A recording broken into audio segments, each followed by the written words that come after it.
Guys, मैं हूँ शीरीन और स्वागत है आपका मेरे यूट्यूब चैनल बी एक्सप्लेनेशन पर। आज हम Korean drama a time called you को एक्सप्लेन करने वाले हैं। इस ड्रामा को नेटफ्लिक्स पर रिलीज किया गया है। अगर आप लोग चाहते हैं तो इसे जरूर देख सकते हैं। तो एपिसोड 9 के स्टार्टिंग में हमें दिखाया जाता है कि जूनहे की बॉयफ्रेंड ने उससे ब्रेकअप कर लिया है। यहाँ शिहान जूनहे से पूछने लगता है कि तुमने उस लड़के को डेट क्यों किया। तो जूनहे बोलने लगती है उसे बचपन से मैच्योर लड़के ज्यादा पसंद है जो बच्चों के साथ ठीक से बिहेव करते हैं, क्योंकि बचपन में एक लड़का उसे काफी पसंद था जो उससे उम्र में भी काफी ज्यादा बड़ा था और ये लड़का शिहान होता है। हमने देखा था पिछले एपिसोड में शिहान ने एक छोटी बच्ची की मदद करी थी और उसे तोबुकी भी खिलाया था। तो ये बच्ची जूनहे की बचपन होती है और इसी वजह से उसे मैच्योर लड़के पसंद है और इसीलिए उसने अपने एक्स को डेट किया था। यहाँ शिहान को पता चल जाता है कि जूनहे उसी के बारे में बात कर रही थी, पर जूनहे को शिहान का चेहरा जरा भी याद नहीं था। यहाँ शिहान तो काफी ज्यादा खुश होता है क्योंकि जूनहे का ब्रेकअप हो चुका था और उसने जूनहे को बर्थडे गिफ्ट पे ईयर रिंग भी गिफ्ट किया था। अब हम इनग्यू को मिंजू के कब्रिस्तान पर देखते हैं जो फूल लेकर गया हुआ था। यहाँ हमें पता चलता है इनग्यू अभी भी मिंजू से बहुत प्यार करता था और इसकी दादी की तबीयत भी बहुत ज्यादा खराब थी, वो हॉस्पिटल में होती है। अब हम जूनहे और उसके फ्रेंड को बात करते हुए देखते हैं।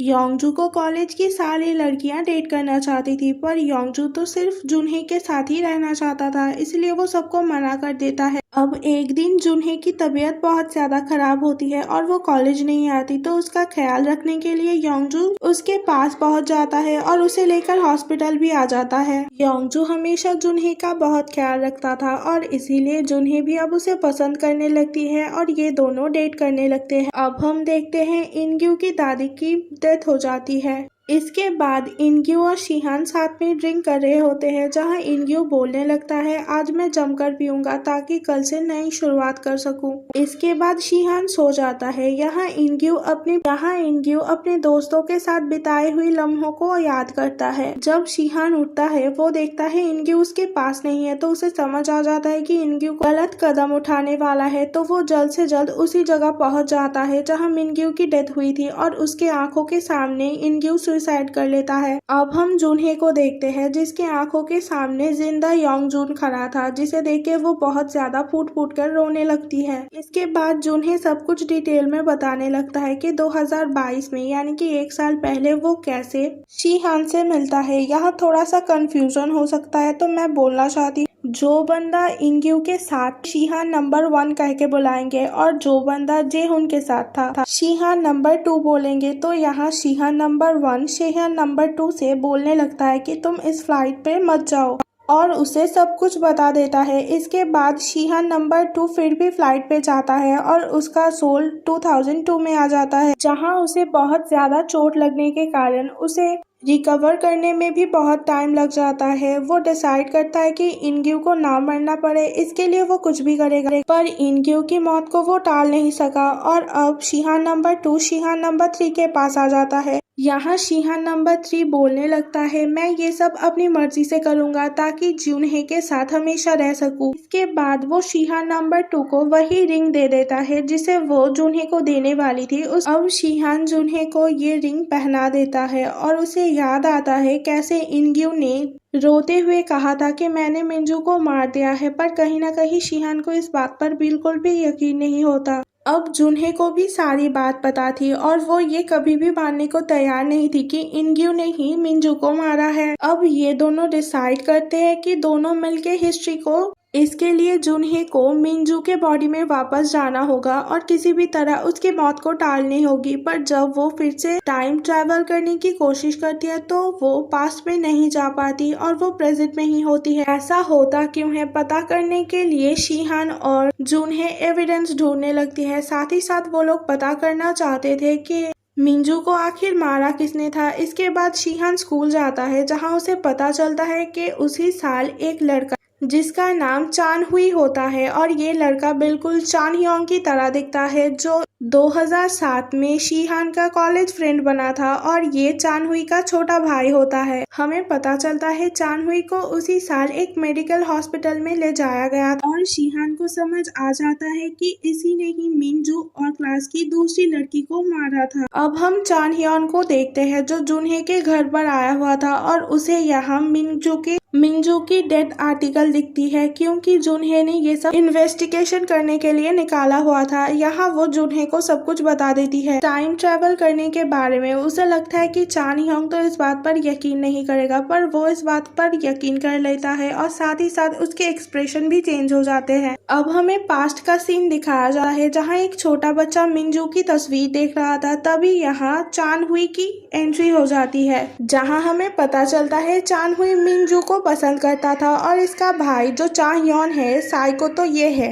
जहाँ चाहयोन अपने बड़े भाई से बोलता है जिसे तुम पसंद करते हो उसे एज अ शोपीस भी अपने पास ही रखा करो, पर चानहुई बोलता है हम जिसे पसंद करते हैं उसे हम हर्ट नहीं कर सकते। अब हम चानयोंग को देखते हैं जो एक इवल स्माइल दे रहा था क्योंकि उसे सब कुछ याद आ चुका है। तब जुनहे को शीहान कॉल करता है पर चानयोंग फोन स्विच ऑफ कर देता है। इसके बाद शीहान सारी डिटेल्स अंकल के पास भेज देते हैं और हम देखते हैं चानयोंग उसी टेप रिकॉर्डर को सुन रहा था क्योंकि जुनहे ने उसे बताया था कि इस टेप रिकॉर्डर को सुनते ही वो टाइम ट्रैवल कर रही थी। इस गाने को सुनते हुए चानयोंग सो जाता है और जुनहे इसे देखकर उठाने लगती है। इसके बाद चानयोंग बोलने लगता है गाना काफी रिलैक्सिंग था तो मैं सो गया पर इससे मैं टाइम ट्रैवल तो नहीं कर सका। इसके बाद हम जुनहे को देखते हैं वो चानयोंग को अपनी बातों पर यकीन करने के लिए थैंक यू बोलती है पर चानयोंग उसे थैंक यू बोलता है क्योंकि उसी की वजह से अब उसे अपनी और अपने भाई की सारी यादें आ जाती हैं।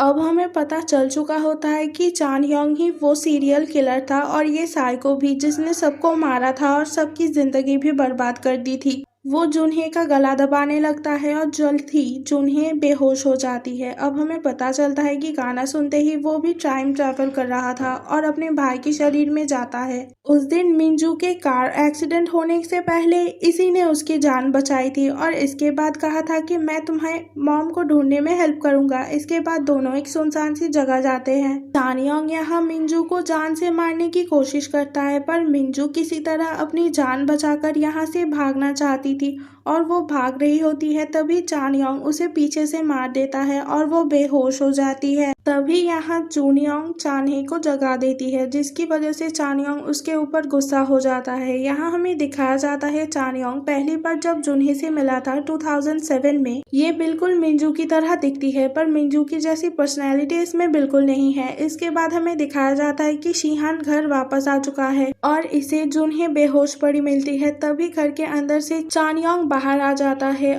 और शीहान को समझ आ जाता है कि शुरुआत से सब कुछ चानयोंग ही कर रहा था ना कि उसके भाई की गलती थी। जहां दोनों के बीच लड़ाई होने लगती है और इस लड़ाई में चानयोंग शीहान के पेट पे छुरा घोंप देता है और उसकी वही मौत हो जाती है। इसके बाद चानयोंग उस टेप रिकॉर्डर को लेके यहाँ से भाग जाता है और दोबारा पास्ट में जाने की कोशिश करता है जहाँ वो सोते ही 1998 में पहुँच जाता है अपने भाई के बॉडी में, जहाँ स्कूल में उसे इनग्यू की कान की मशीन भी मिलती है। इसीलिए उसी जगह इनग्यू की कान की मशीन मिली थी जहाँ मिनजू को अटैक किया गया था। अब हम जुनहे को देखते हैं जो शीहान की डेड बॉडी को देख के बहुत ज्यादा टूट जाती है। वो बहुत ज्यादा रोने लगती है और कसम खाती है कि वो इस हिस्ट्री को चेंज करके रहेगी। वो डिसाइड करती है वो टाइम ट्रैवल करेगी और फिर से 1998 पे जाएगी ताकि वो शीहान की जान बचा सके। अब चानयोंग फिर से पास्ट पर जाता है और अपने बचपन के चानयोंग के साथ बात करने लगता है। वो बोलने लगता है हम लोग कितने स्पेशल है, ये बात किसी को पता नहीं चलना चाहिए। अब हम जुनहे को देखते हैं जो चानहुई यानी कि चानयोंग के बड़े भाई से मेंटल हॉस्पिटल में मिलने के लिए आती है, जहाँ चानहुई उसे मिनजू समझने लगता है और बोलने लगता है मिनजू तुम ठीक हो ना, तुम कैसी हो, तुम्हें सही सलामत देख के मुझे बहुत खुशी हो रही है। मैं तुम्हें चोट नहीं पहुँचाना चाहता था, मैं ऐसा कुछ भी नहीं करना चाहता था।